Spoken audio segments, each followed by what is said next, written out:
नमस्कार दोस्तों, स्वागत है आप सभी का एक बार फिर से। दोस्तों, अगर आप अपनी लाइफ में कुछ नया सीखना चाहते हैं तो चैनल को सब्सक्राइब जरूर करिएगा। हमारे धर्मशास्त्रों में अमावस्या और पूर्णिमा इन दो तिथियों का विशेष महत्व माना गया है। हिंदू धर्म में अवश्य तिथि खासतौर पर सोमवार, मंगलवार और शनिवार की अमावस्या का काफी महत्व बताया गया है। इस दिन स्नान, दान और तर्पण करना बहुत ही पुण्यदायक और लाभदायक माना गया है। अमावस्या तिथि तो नियमित कार्यों के लिए उनका आशीर्वाद पाने के लिए महत्वपूर्ण मानी गई है। अगर हिंदू धर्म की माने तो ऐसी मान्यता है कि गाय की सेवा अगर निस्वार्थ भाव से की जाए तो घर में लक्ष्मी का वास होता है। वैसे तो युगों से चला आ रहा है कि गाय को हम कुछ न कुछ खिलाते जरूर है। गाय को सनातन धर्म में लक्ष्मी स्वरूप भी माना गया है। कहा जाता है कि गाय की सेवा करने से घर परिवार सुखी और संपन्न रहता है। जिस घर में गाय की सेवा निस्वार्थ भाव से होती है उस घर में लक्ष्मी जी की कृपा हमेशा बनी रहती है। और जिस घर में गाय की सेवा नहीं होती, अचानक से किसी भी प्रकार की वहां पर विघ्न बाधाएं आती रहती हैं। वैसे तो कुछ लोग शहरों में भी रहते हैं, महानगरों में रहते हैं, तो वहां पर गाय पालना संभव ही नहीं है। लेकिन गाय को वहां पर भी रोटी जरूर खिलाई जाती है। लेकिन कई बार गाय को खिलाने में कुछ भूल हो जाती है। तो कौन सी वो 3 चीजें हैं जो गाय को नहीं खिलानी चाहिए, आज हम आपसे इस वीडियो में साझा करेंगे। लेकिन दोस्तों, उससे पहले आपसे रिक्वेस्ट करते हैं कि वीडियो को लाइक जरूर करिएगा, दोस्तों को शेयर कर दीजिएगा। और अगर आपने अभी तक चैनल को सब्सक्राइब नहीं किया है तो चैनल को सब्सक्राइब करके बेल आइकन जरूर दबाइएगा। दोस्तों, गाय के अंदर सभी देवी देवताओं का निवास माना जाता है। तो आप सुबह जो पहली रोटी बनती है वो अगर गाय को खिलाते हैं तो देवी देवताओं का आशीर्वाद मिलता है। गाय को गुरु के साथ जोड़ा गया है, यानी गुरु ग्रह के साथ, बृहस्पति ग्रह के साथ। इसलिए गुरुवार के दिन गाय को रोटी पर एक चुटकी हल्दी डालकर खिलाए तो सुख, संपत्ति, धन व ऐश्वर्य बढ़ता है, दुष्ट ग्रह शांत हो जाते हैं। जो लोग मानसिक रूप से परेशान हैं वो गाय को रोटी पर थोड़ा सा गुड़ रखकर खिलाएं, ये तो सकारात्मक ऊर्जा आती है, टेंशन खत्म होती है, स्वास्थ्य अच्छा रहता है। और अगर आपको लगता है कि आपके सभी ग्रह खराब है तो ऐसे में गाय को पहली रोटी रोज खिलाए, सभी ग्राहक धीरे धीरे शुभ हो जाएंगे। कभी कभी जीवन में लंबे समय से कोई शुभ मंगल कार्य नहीं हो रहे होते, तब ऐसे में आप गाय को रोटी खिलाएं। गाय के मस्तक को छूकर अपनी मन्नत कहे, प्रणाम करें, पैर छुए तो आपकी मन्नत जरूर पूरी होगी। तो ये था गाय को आप क्या खिलाए उसके बारे में। लेकिन गाय को क्या नहीं खिलाना चाहिए, अब हम वो बताने जा रहे हैं। गाय को रोटी तो हर कोई खिलाता है, अब ये रोटी बासी बिल्कुल भी नहीं होनी चाहिए, यानी कि एक दिन पहले की जो रोटी बनी रहती है और आप दूसरे दिन की सुबह खिला देते हैं वो नहीं खिलानी चाहिए। कई बार आप रोटी बना लेते हैं और उस दिन गाय मिलती नहीं तो रोटी रखी रह जाती है, फिर वो अगले दिन गाय को खिलाने से गाय का अपमान माना जाता है, वो रोटी बासी कहलाती है। इसलिए गाय को एक दिन पहले की बची हुई रोटी कभी नहीं खिलानी चाहिए। सड़ी गली चीजें, खराब चीजें गाय को मत खिलाइए, इससे घर में परेशानी आती है। अगर आप ऐसा करते हैं तो अपनी आदत को बदली, क्योंकि इससे घर में तकलीफ आती है। गाय को हरा चारा तो हर कोई खिलाता है, हरा चारा आप खिलाते समय एक बात का ध्यान रखें, गाय को सबसे ज्यादा पीपल का पत्ता लोग खिलाते हैं, पर पीपल का पत्ता आप खुद से तोड़कर मत खिलाइए। दूसरी बात, आप घर में सब्जी लाते हैं तो सागा जाता है तो उसमें से अच्छी चीजें तोड़कर रख के बचा कुचा आप गाय को ना खिलाएं। आप जो देंगे वह गाय खा लेगी, लेकिन थोड़ी सी कुछ अच्छी चीजें मिलाकर गाय को खिला दीजिएगा तो ज्यादा फायदा होगा। गाय को दूध नहीं पिलाना चाहिए, आप दही चावल खिला सकते हैं, लेकिन दूध ताजा हो या बचा हुआ भूल कर भी गाय को मत खिलाइए। तो 3 चीजें गाय को नहीं खिलानी है। एक तो बची खुची रोटी नहीं खिलानी है, कोई भी अनाज बच जाए उसे दूसरे दिन गाय को नहीं खिलाना है। जैसे चावल बन जाता है, रोटी बन जाती है, और आप अगर चारा खिलाते हैं उन्हें तो सड़ा गला मत खिलाएंगे। और अगर खिलाते हैं कोई चीज तो उसके साथ कुछ अच्छी चीजें मिला लें। और गाय को दूध भी नहीं पिलाना है, ये चीजें बिल्कुल भी नहीं खिलाए, नहीं तो घर में गरीबी आती है, माता लक्ष्मी आपके घर में वास करना छोड़ देती है। 84 लाख योनियों के सफर करके आत्मा अंतिम योनि के रूप में गौ का रूप धरती है। गाय लाखों योनियों का वो पड़ाव है जहां आत्मा विश्राम करके आगे की यात्रा शुरू करती है। दोस्तों, गाय का कोई अपशगुन नहीं होता है जिससे भूभाग पर मकान बनाना हो वहां पर अगर आप 15 दिन के लिए गाय और बछड़ा बांध देते हैं तो वह जगह पवित्र हो जाती है। भूभाग से बहुत सारी आसुरी शक्तियां का नाश हो जाता है क्योंकि गाय में सकारात्मक ऊर्जा का भंडार माना गया है। गाय का मार्ग रोकना, अगर आप कहीं भी जा रहे हैं और गाय माता आपका मार्ग रोक दें तो ये बहुत ही शुभ माना जाता है। गाय और बछड़े का दर्शन एक साथ आपको हो जाए तो आपकी सफलता का प्रतीक माना जाता है। अगर आपके घर के आसपास गाय घूमती रहती है तो इसका मतलब है कि आपके घर से काफी सारे संकट अपने आप ही दूर होने वाले हैं और समृद्धि पूर्वक जीवन आपको मिलता है। गाय के समीप आप अगर जाते हैं तो संक्रामक रोग, कम खांसी, सर्दी, जुकाम आदि का ग्रेजुअली अपने आप ही बिना दवाइयों के भी नाश हो जाता है। अगर आपको गाय अचानक से पूंछ मार देती है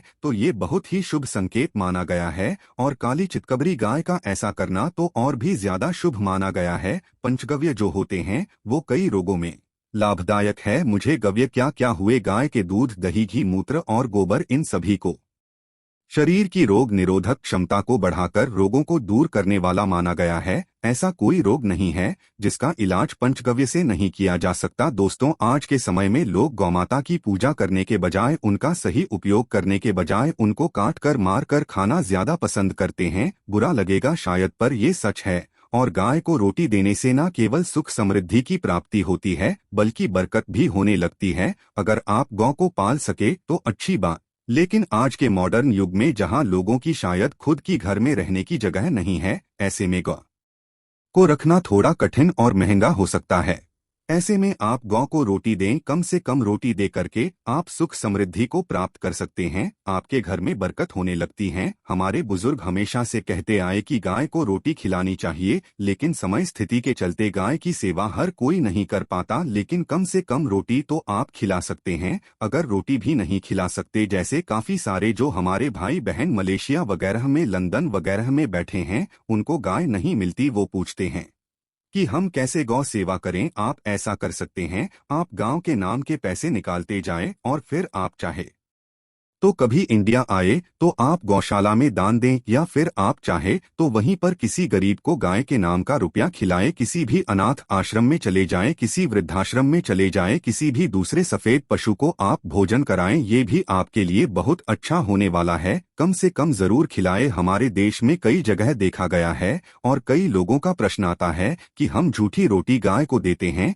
क्या ये सही है या गलत है? हम झूठा खाना, बचा हुआ खाना गाय को खिलाते हैं, यानी जो बच जाता है वो गाय के हवाले कर दिया जाता है। तो आपको बता दे दोस्तों, रामायण काल में गौमाता को एक श्राप मिला था, उसी की वजह से आज उनके साथ ऐसा हो रहा है। उसी श्राप की वजह से गौमाता में देवी देवताओं का वास होने के बाद भी उनको झूठा खाना पड़ता है, यहाँ तक कि पॉलिथीनस भी खाते हैं। हालांकि ये किसी भी लिहाज से सही नहीं। आपको बता दें, वाल्मीकि रामायण में सीता द्वारा पिंडदान देकर दशरथ की आत्मा को मोक्ष मिलने का संदर्भ आता है। जो लोग जानते होंगे वो जानते हैं कि वनवास के दौरान भगवान राम, लक्ष्मण और सीता पितृपक्ष के दौरान श्राद्ध करने के लिए गाय धाम पहुंचे। वहां श्राद्ध कर्म करने के लिए जरूरी सामग्री जुटाने राम और लक्ष्मण तो चले गए और सामान लेकर नहीं आए। इधर दोपहर हो गई, पिंडदान का समय निकलता जा रहा था। सीता माँ घबराने लगी, तभी दशरथ की आत्मा ने पिंडदान की मांग कर दी। अब गाय जी के आगे फल्गु नदी पर अकेली सीता जी मुश्किल में पड़ गई। उन्होंने फल्गु नदी के साथ केतकी के फूल और गाय को साक्षी मानकर बालू का पिंड बनाया और स्वर्गीय राजा दशरथ अपने ससुर के निमित्त पिंडदान कर दिया। थोड़ी देर में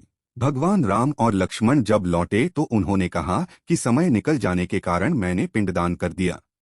बिना सामग्री के पिंडदान कैसे हो सकता है? इसलिए राम जी ने सीता माँ से प्रमाण मांगा। तब सीता माता ने कहा कि जो फल्गु नदी के रेत है, केतकी के फूल हैं, गाय हैं और वट वृक्ष है, जो मेरे द्वारा किए गए श्राद्ध कर्म की गवाही दे सकते हैं। इतने में फल्गु नदी, गाय और केतकी के फूल, तीनों इस बात को मुंह करके उन्होंने कहा सीता माँ झूठ बोल रही है, सिर्फ वटवृक्ष ने सही बात कही। तब सीता जी ने दशरथ का ध्यान करते हुए उनसे ही गवाही देने की प्रार्थना करेंगे।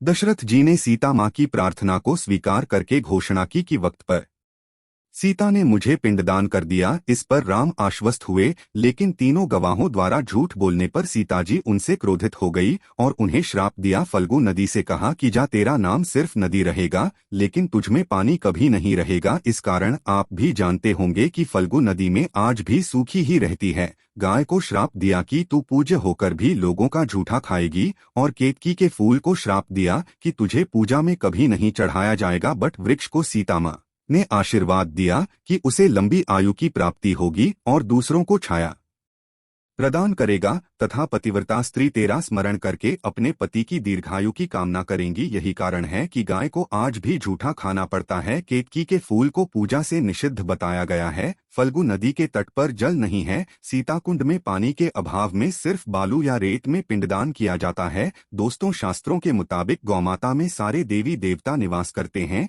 33 कोटि देवी देवता और पितर का निवास होता है। अगर आप भी किसी मंदिर में नहीं जा सकते, पूजा पाठ नहीं करते हैं, कहीं जा करके ग्रह दोषों का उपाय नहीं कर सकते हैं, तो आपको गाय को एक रोटी जरूर खिलानी चाहिए। हमेशा कहते हैं पहली रोटी गाय को अगर आप भी खिलाते हैं तो दुनिया के सारे सुखों को प्राप्त कर सकते हैं। आपने अक्सर ही सुना होगा कि रसोई में पहली रोटी जो भी बने गाय को दे देनी चाहिए। हर रोज गाय को एक रोटी देने से आपके जीवन के सभी दुख दर्द दूर हो जाते हैं। खाना बनाते वक्त हमेशा पहली एक रोटी गाय की निकाल, इसके बाद ही परिवार के बाकी सदस्यों के लिए आपको रोटियां सेंकनी चाहिए।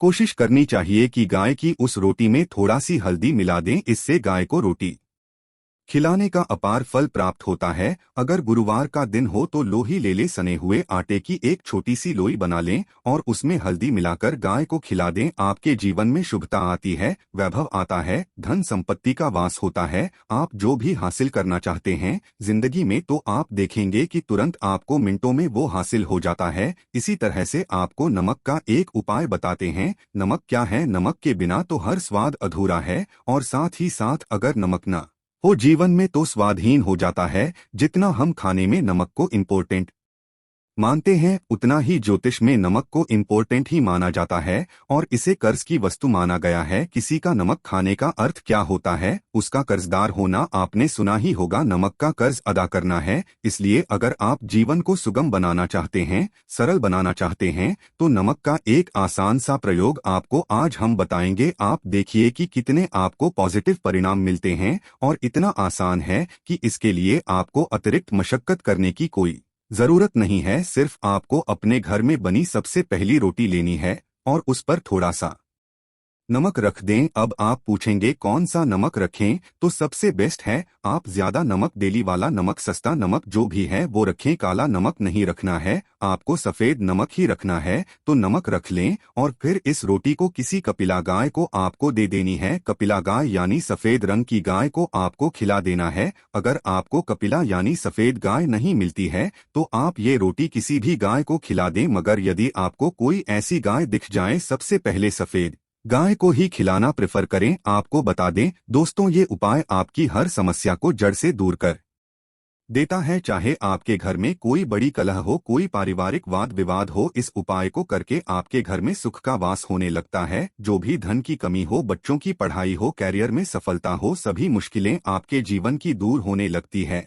लेकिन गाय को रोटी देते वक्त मन में ऐसा कोई भावना लगाकर रखें कि हम रोटी खिलाते हैं या फिर हम बहुत बड़े दानी हैं, अन्यथा इस स्थिति में पुण्यफल की प्राप्ति होना संचय वाली स्थिति देता है। गाय को रोटी खिलाने से नियम से बरकत के अलावा आप देखेंगे धन संपत्ति में दिनों दिन बढ़ोतरी होने लगती है और आपके घर के ग्रह दोषों से आपको मुक्ति मिलती है। अगर आपके भी घर में धन की कमी है तो आपको ये उपाय जरूर करना चाहिए। किसी भी दिन करे। अगर सावन का पवित्र महीना है तो हर दिन शुभ है, आप जिस दिन चाहे उस दिन से कर सकते हैं और आप देखेंगे इस उपाय को करने से आपके घर से धन की कमी बिल्कुल झट से दूर हो जाती है। तो ये उपाय आप जरूर कर लीजिए। आज के लिए बस इतना ही दोस्तों। अगर आपको यह वीडियो पसंद आया है तो वीडियो को लाइक करिएगा, दोस्तों को शेयर जरूर करिएगा और चैनल को सब्सक्राइब करके बेल आइकन जरूर दबाइएगा।